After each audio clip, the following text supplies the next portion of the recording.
So, welcome to Kirby Star Allies. There's a lot going on this title screen, so I'm going to take a second to take a sip of water and then go into what this run is. All right, so the Mage Sisters are kind of a underlings to the main antagonist of this game in the story mode. Once you beat the story mode, you get a side scenario called Guest Star.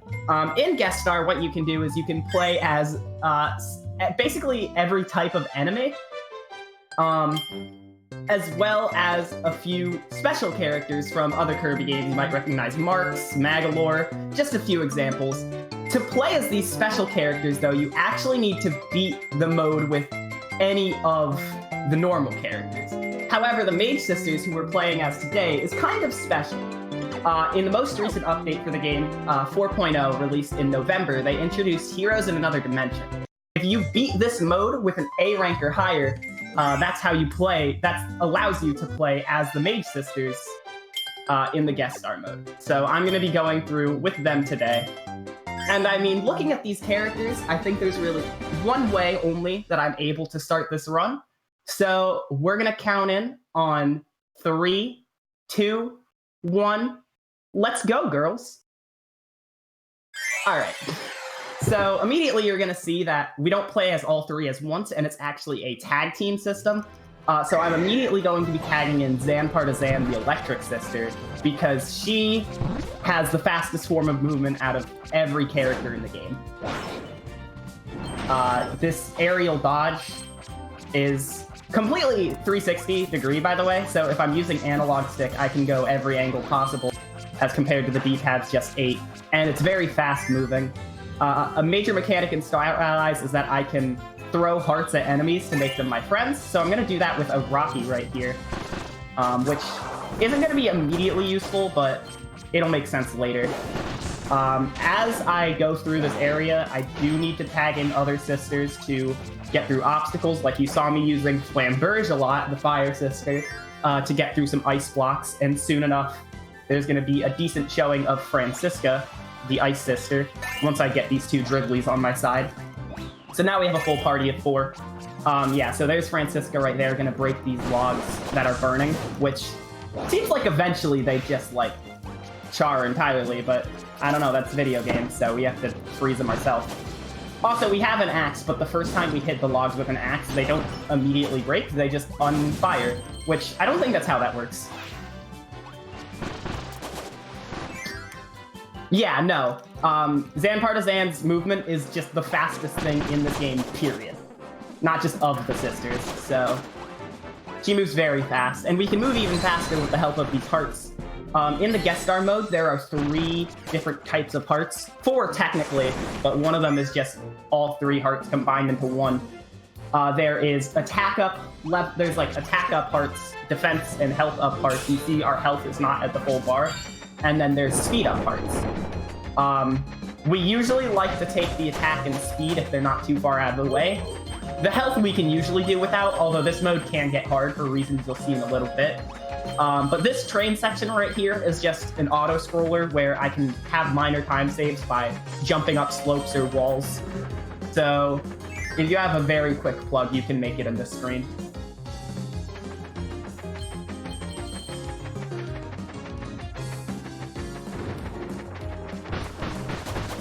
But if not, I can explain this. So I got a health heart there, you might notice, but it was kind of weird because I got it while bonking out of the train animation. The way the train animation usually works there is you're supposed to land on the ground, but with a specific setup of party members, you can grab the defense up part well in the animation of getting out of the train, and it saves some time. Here, against the first boss, I'm going to be using the friend wheel, or the friend circle, rather, to deal with Wispy quickly. And something I should mention about that attack is, you might have noticed the animation for it was a little bit long, but the thing about it is that the in-game timer doesn't move while that attack is going.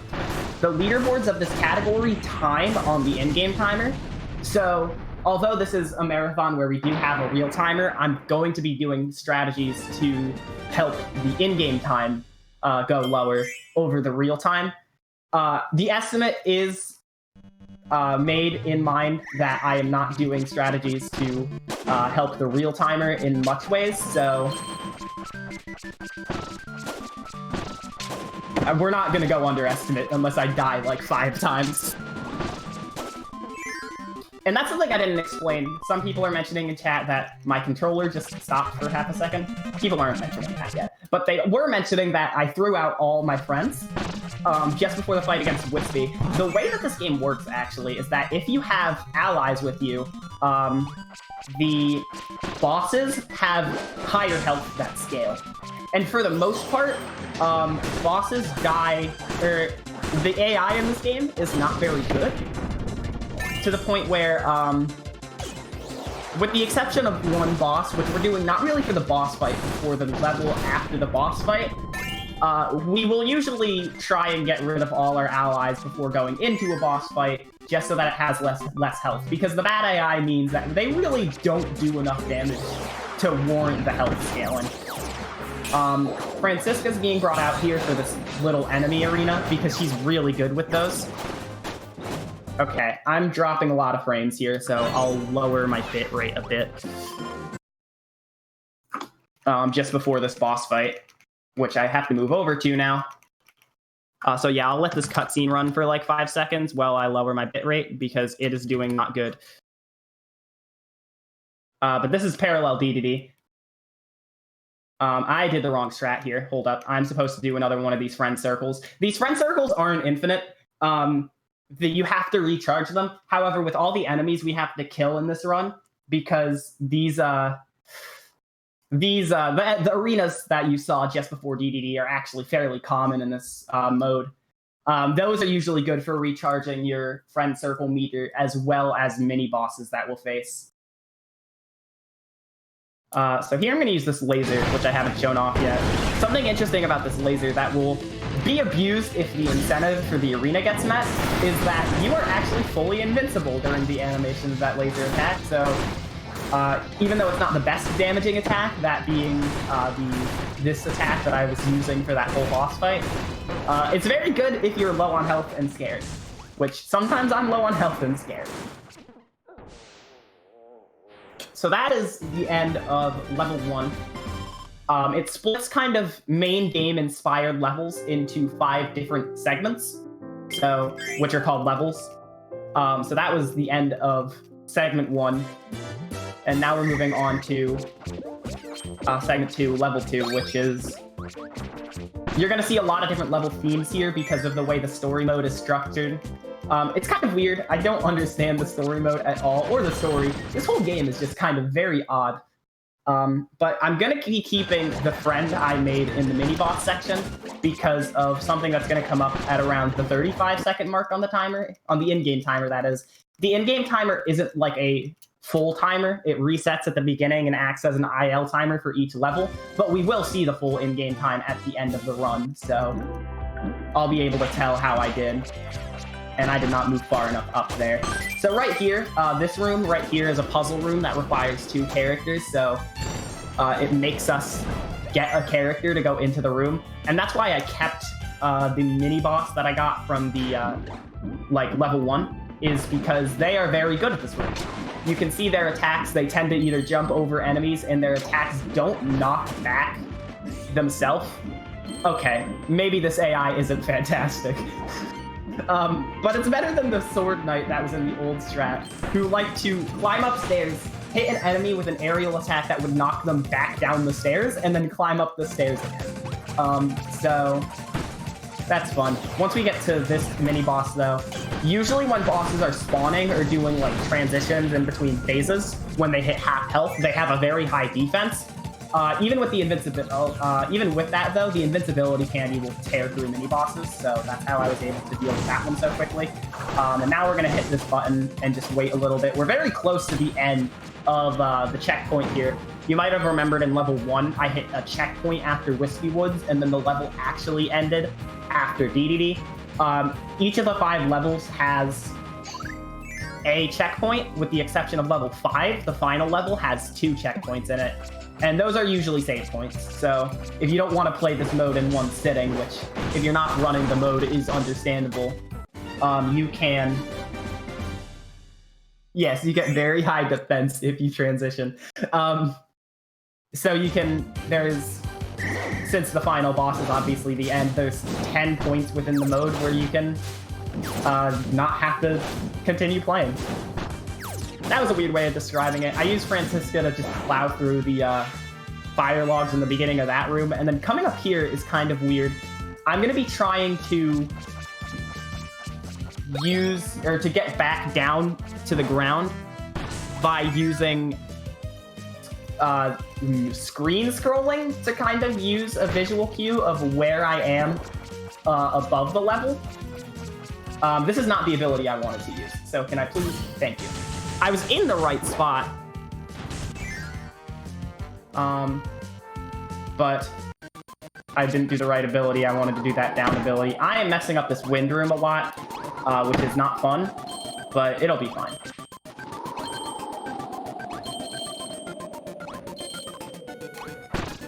Alright, there we go.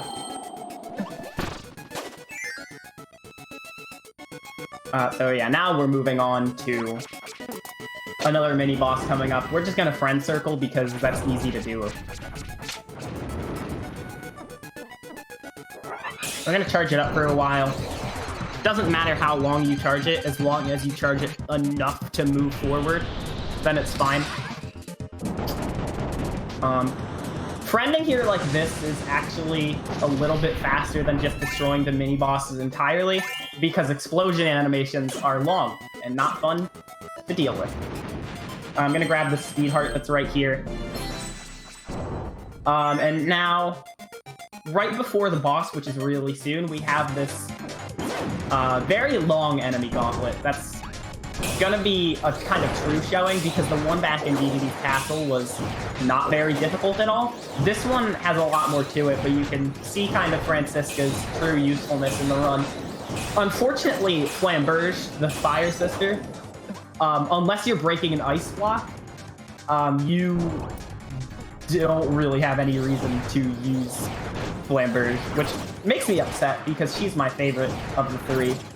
But nonetheless, for this last couple seconds, we have time to say anything that you want to say, because I'm just going to be throwing projectiles for a little while.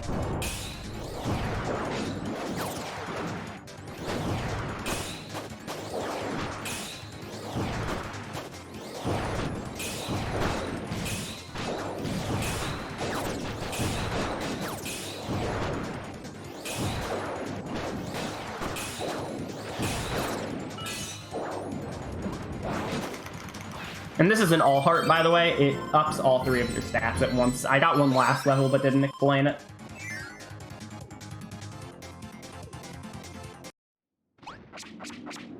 And then this is the boss. We're gonna have the iconic Meta Knight. Y'all know this boy. He's tricky. I didn't hear what the last runner said about Meta Knight and Nightmare in Dreamland, but it applies to this game. He likes to block your attacks and be a nuisance. Fortunately, this fight actually went really well this phase 1, and then usually you can absolutely destroy him before he's really able to do anything in phase 2. So that was a really good fight. And hey, good thing I didn't go 0.01 seconds slower. Nice.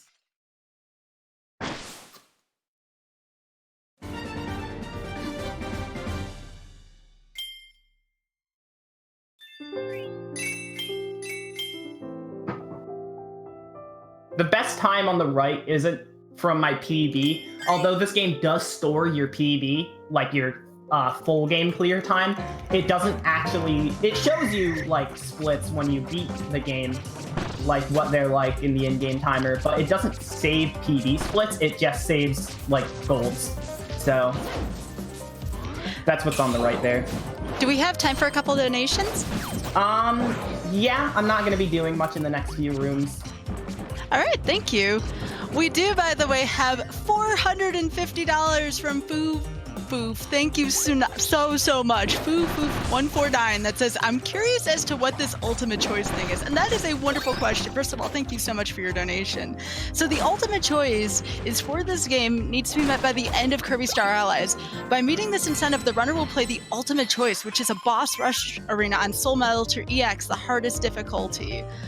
So far on that, we are $626 out of $1,500. We're getting there, folks. Please keep rolling in those donations if you would like to see that at the end of the run. We also have $20 from Prism Blizzard on behalf of the Speedrunner First Chat. Bye, y'all. And $60 from CO2. Thank you so much, everybody. Back to you, Lori. This is an awesome run so far, by the way. All right. Well, right here, I'm just kind of moving through these blocks. On the last couple blocks, I can shave off a little bit of time by doing dash attacks because the height of the switches and the height of the land are the same. So I can hit the switches through the blocks that are moving because of the switches, and it just saves like a tiny bit amount of time. And you actually read through all of that at a perfect pace because you managed to stop right before the next boss, which is I say that like I need to talk about what's gonna happen in this boss, but I think it speaks for itself what's about to happen here. The only reason this friend circle doesn't just immediately annihilate the boss is because the game kind of by law of its own rules needs to go through the phase transition. But we can just this character is overpowered if you have not noticed. And that's something to say, the up attack that I've been using where I spawn the thunderclouds above me is the best damage per second in this game. So Zan really does have everything. But we're getting close to the end of the level 3 checkpoint. We just need to go through here, and then this should be the last screen. I sometimes forget the order of screens in level 3. Because, no, okay, there's one more screen after this. The order of screens in level 3 can be really funky because some of the stuff just looks the same. But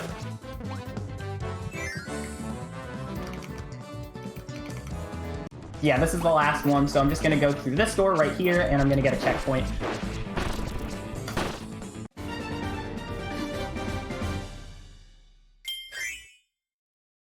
Pon and Connor joining the ranks of Marvin and Herman as very dead.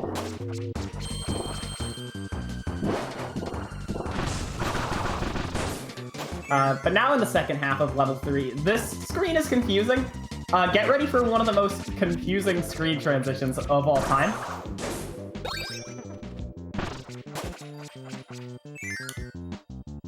Yeah. What's interesting about that is, as you can see, it's one red star above the doors in both of those doors, which means that those are double doors. You can go backwards through them. So you could go back into the first part of the maze if you wanted to. I don't understand. Also, I'm struggling a little bit because I wasn't throwing my projectiles well on the ground, which I needed to be well in the air, which I needed to be doing in order to kind of move around well using the projectiles. When it comes to the snowflake projectiles, if you're in the air when you're charging them up, you can move around while charging them up and firing them. But if you're on the ground, you're just stationary until you let go of your charge. Lori, do we have time real quick for some hype? There's something very exciting that just happened. I think I know what happened, but yes, I think you were better projecting this. We crossed over 10K during your run. I'm so excited for this. Thank you so much, everybody, for this. You all are wonderful. And Lori, again, just a run like this to bring out the 10K is just, I'm liking every second of this in the run. Do we have time for a few donations, or are you about to hit a pretty serious portion? Nope. In fact, I just hit another auto-scroller train section. Oh, perfect. See, it's funny how these things work out, you know? You know? All right, we have $30 from CO2 that says 10K hype. And indeed, $25 from He Who Is Pale, loving Power Up with Pride, thank you so much. $30 from Hairball CD, 10K hype, PogChamp. $10 from Ryan, but yeah, for days. Also, Kirby is a living orb. Yes, yes, yes, and yes to all of that. Thank you so much, y'all. Let's keep those donations coming in and try to meet the Kirby Star allies right now. We're currently 626 out of 1,500. I would love to see the arena at the end of this, so let's keep going, folks. Thank you so much again. I'm gonna keep my views on the arena indifferent. It's very hard. Oh, how so?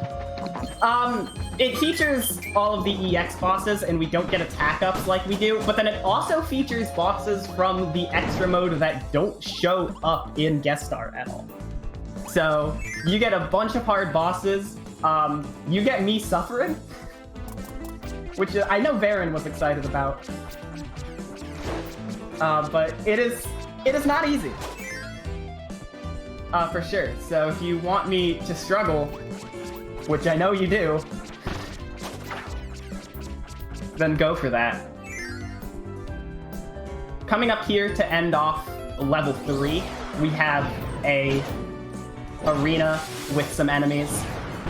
It's not a very difficult arena. The thing with level 3 that's kind of confusing when you're playing as the Mage Sisters is that this is usually the part of the game where you fight the Mage Sisters in the story mode and when you're playing as any other character of Guest Star.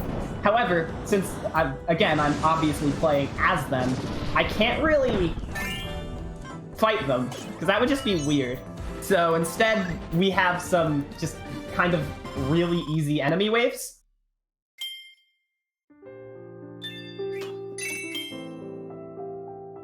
And okay, that was a new in-game time gold for level 3. So that was a good time to hit 10k. I like that. Level 4 gives us an attack heart immediately, so it's one of my favorites. In all actuality, if you couldn't tell by the amount of just characters you could play as in this game and the amount of like reference stuff in Star Allies, it's very kind of playing on nostalgia a little bit. This level 4, this segment of the game is based a lot on the Superstar and Superstar Ultra's Milky Way Wishes mode. So we're gonna have a few screens of a few different level themes. We're gonna have some aquatic themes, some of this kind of forest theme that we're in right now, more like plains than anything. I don't quite remember what the planets in Milky Way Wishes are called, but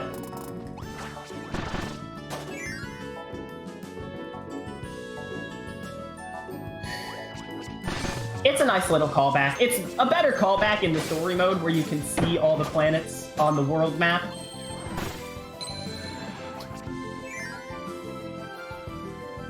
And then we're into water here. Something interesting about water is that if I do an electric attack into the water, there will be electricity that moves across the surface of the water and can damage enemies. Not too useful in this screen, but in the next screen that we can do it in, it will be useful because we'll be able to break some blocks that we need to go through before we get the chance to even move to them, because the sparks on the water just move that fast. So like you're gonna see it here, I'm gonna move in the water, and then by the time I'm able to jump out, the blocks that I need to be broken are broken from the electricity in the water. That's not specifically a Xan to Xan thing, that's more a just general electricity thing, because a lot of Kirby games have special mechanics when it comes to the fire, ice, and electric abilities, whether the electric ability be spark or plasma in any given game.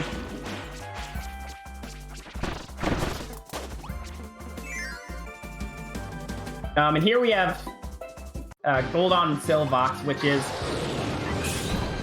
PonCon again. I would say a harder version of PonCon because it's supposed to be a harder version of PonCon, but it's not harder.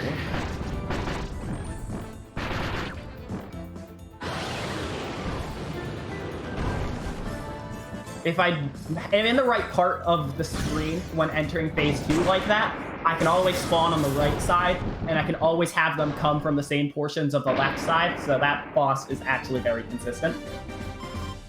But yeah, no, that fight does not change, basically, at all, even though it's supposed to. It's actually like a rather different fight in between the two if you do them without cheesing everything. But I mean, hey, these characters exist to cheese. This is your end reward for almost everything in the game, is the amount of stuff you have to do to play the Mage Sisters in this mode is kind of crazy, so I think it's cool that they're very overpowered. Okay, you can see that on stream. I didn't remember to turn that off. I don't think anyone's gonna abuse that. I have good friends on Switch. This screen I want to move through specifically because I want to make sure the boxes aren't in awful positions when I get to them. One of them has an all heart and the other one has the door.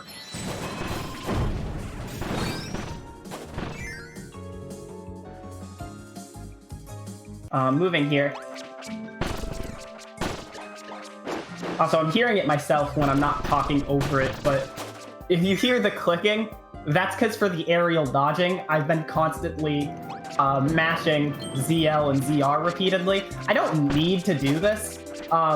Usually the way the aerial dodge works is that you can do it in sets of 3. So I can like hold ZL or ZR and then just move 3 of these little zaps and then press the button again, press and hold the button again. I honestly prefer not doing that, except for very specific scenarios, because it can be easier to control yourself when you're pressing the button more, because when you're initiating more of the dashes, they're more in your control. It can lead to extra inputs, which are not good, because if you do a dodge in midair without a directional input, you just kind of waste a second doing this midair spin. Usually when I'm trying to do a very specific dash pattern, I'll do the hold method, but for the most part, when I'm just moving freely, I like doing the mash method.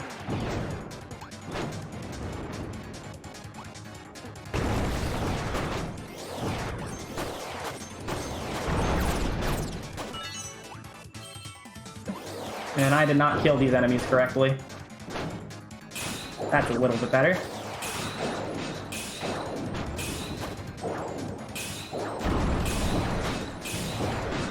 And that's the last fight in this wave, so I'm going to get a triple heart here, and then we should be moving on to the boss, which is going to be another recognizable face.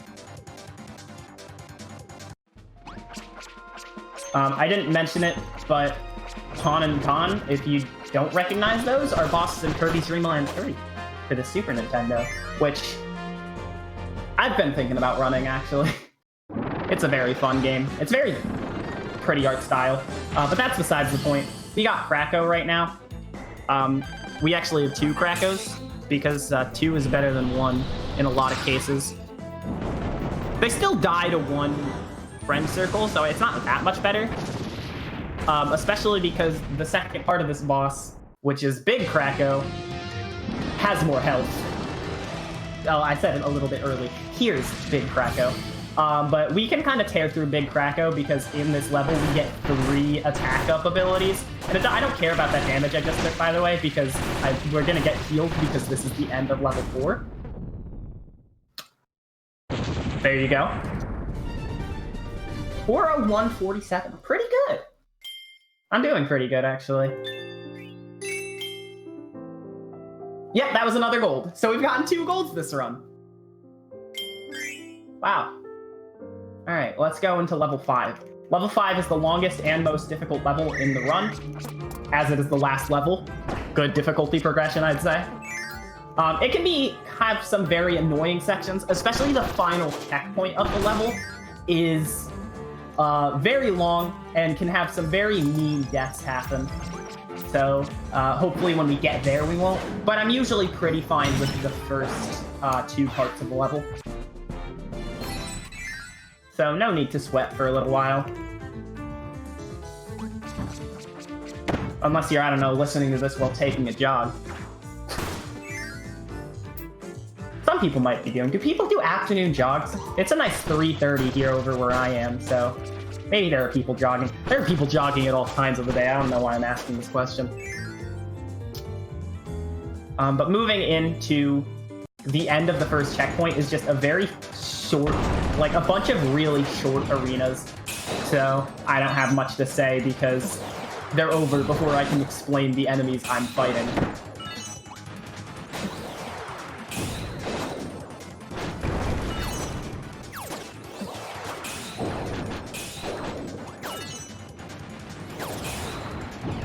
One more though, and then I'm gonna switch back to Zan. Yep, right here. because we're going to get into mini bosses. We're going to have twin bonkers coming up. So I'm going to do the obvious thing in this scenario. Oh, yeah, that's true. It's very hot in points this time of year, so I don't know if someone's jogging outside. Somebody mentioned a treadmill in chat, though. They could be right. I'm actually not going to go through the end of the level just yet, because before the door spawns, an attack and speed heart spawns at the top of the screen. And those are both very good.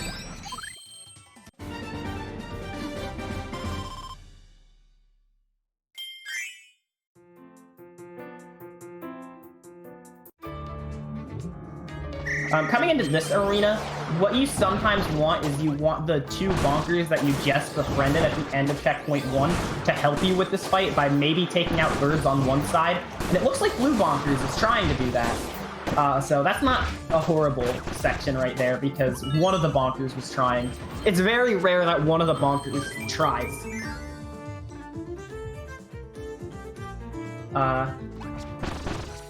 So I'm very proud. You're doing your best, buddy.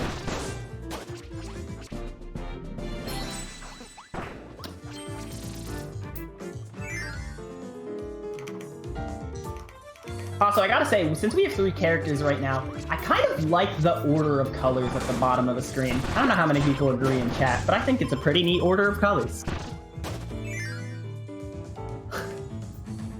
And there's green now, because green is my favorite color. That's a lie, it's actually purple, but green is second.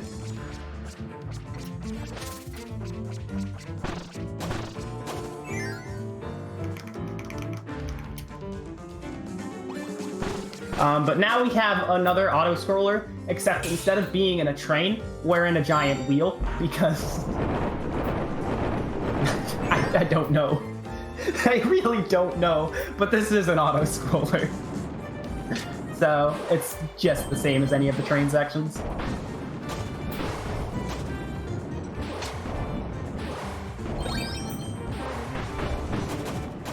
I'm gonna do something at the end here, though. What I'm gonna do is I'm gonna jump off and die. And the reason I'm doing that is because I'm not very good at... This may be the cutest auto-scroller I've ever seen. I'm just saying. It's good that you get to see it twice, though. More cute to go around. Go around. Exactly. I know there's some people that may boo me and some people that may accept that, but you know what? It's still cute, so I don't care. It's still cute. Okay, so at the end here, I don't understand how it works to see which position closer to the door you land, but if you're the closest one to the door, it means you're on the door. So you usually like to be that one. But now we're almost at the end of level, or of 5 checkpoint 2. So to end off this section, we have an enemy arena on this elevating, or not this elevator. This is not an elevator, this is a sideways moving platform. Do we have a name for those, or is it just a moving platform? I think it's just a moving platform. Okay, well the point is, we're supposed to stay on the platform, but we can go ahead of the platform. And while we can't skip anything using that, the position of the platform doesn't actually matter at all, but the fights in this area will start dependent on your position. So I can kind of go ahead of the platform a little bit, not to save time and skipping stuff, but to start the fights in this area just like a second earlier than usual. And I mean, hey, saving that second is not bad. But that's the end of checkpoint 2. So we're now heading into the very end of this run.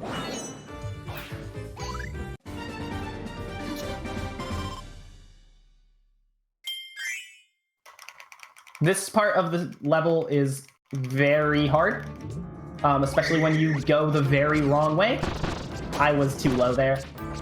This section right here, I want to be very cautious. At this point, I don't need any of the friends anymore, because they'll only, at this point, weigh down my fight time on the final boss of this run.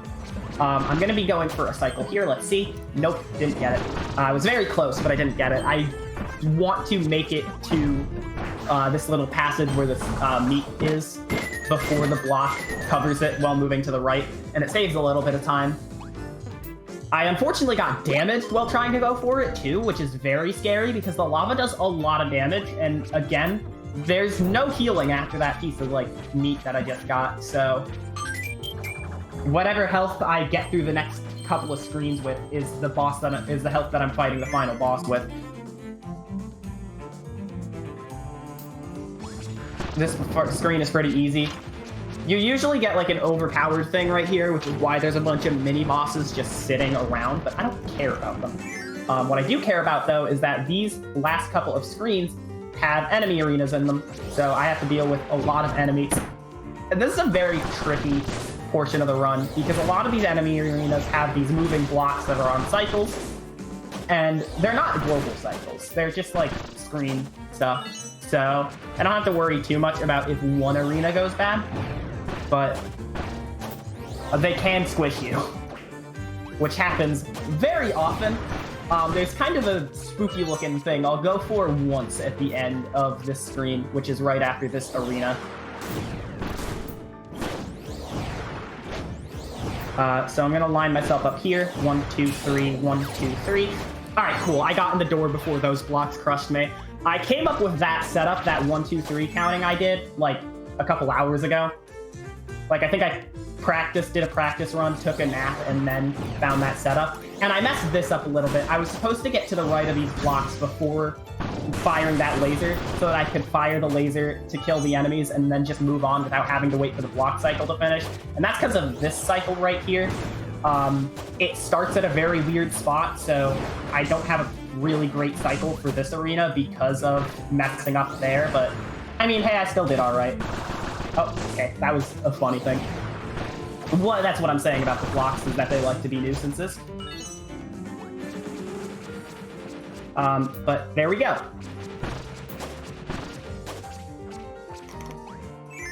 We are now going to move on into the final boss here. You want to get friends with you, but we do not want those. So this is the final boss. This is Morpho Knight EX, which is a... Morpho Knight is kind of a thing in this game that involves Galactonite, who is a common enemy in Kirby True Arenas and side modes like this. Originally started as a rival to Meta Knight because in one of the Meta Knight side modes, Meta Nightmare Ultra from Kirby Superstar Ultra, he wanted to fight the strongest warrior and defeat him so he could become the strongest warrior.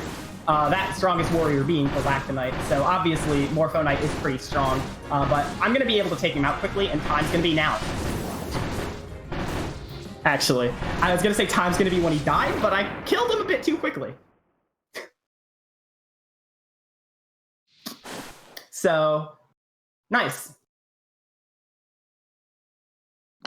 Wow, that's quite a time, Laurie. Wow, almost 4 minutes underestimate. You had a 36:03 there. That's quite the time. Y'all been going fast today. GG. I got that's an in-game time, PB, too, by about 3 seconds. Well, congratulations. That's awesome. That's not only an RTA thing, that's actually a PB. And I died. I died in level 5. I lost, like, a bunch of time from dying in an auto-scroller.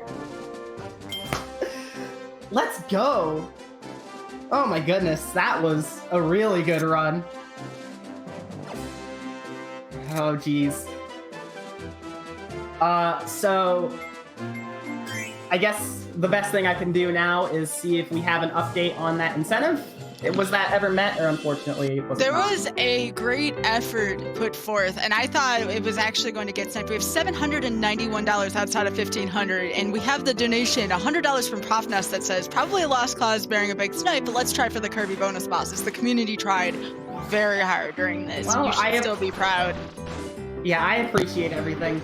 Even if the incentive didn't get met, the people that donated for it still donated to the Trevor Project, and really that's what we're here to do, is raise money for the Trevor Project. So, you know, no reason to be upset because you're still doing a great thing. I don't have too much to say other than this game isn't too active in terms of runs. There is like 2 other people that look at the game every now and then. There's a decent amount of people that actually talk about this game, to the point where this is one of the games in the Kirby series Discord that has its own channels. But I really like this run specifically compared to some of the others. I really like the Mage Sisters. I really like moving them around. And if you haven't played this game yet, maybe you're not a Kirby fan, or maybe you just haven't gotten around to Star Allies, I definitely recommend it. In like sight, just watching, some of the modern Kirby games can look similar to each other. All of them can really, but all of them are very different, and I really like Kirby. So I just can't recommend a game like this enough, and I can't thank the staff enough for letting me show this run off. So I'm just gonna keep going through the credits. You can kill the enemies and get points, so feel free to just take me off whenever. Oh no, you're good, and it's wonderful to hear from you again. This run seems so amazing. Again, I do feel like it deserves a bigger community. Is there a co-op run of any kind for this? Because I know when Auth and I first saw this game, we were like, this seems like with the amount of friends in the game that it might have co-op potential. I don't know any people right now that actively run co-op together. However, I do believe at least the arena categories that we have, and maybe some of the other categories do have co-op subcategories. So it is an option if you want to, run it with a good set of friends or maybe a significant other. You can do that. And I'd like to see activity in the co-op scene, but I unfortunately don't have anybody to play co-op with. So. Well, hopefully in the future there'll be some kind of online co-op mode, because I do feel like friends should be able to play this online. And again, we need more co-op speedruns out there. There's not enough of those. So if you have... Go ahead. Adventures of Cookie and Cream. Oh, honestly. Yes. that was discussed. That might be coming soon in the future, pending. I mean, I love Cookie and Cream. I'm excited. I'll keep my eye out on that. But yes, again, thank you everyone who did donate towards that incentive. It's very much appreciated. The Trevor Project did win, and look at this PV. Look at this time by Lori. I mean, dang.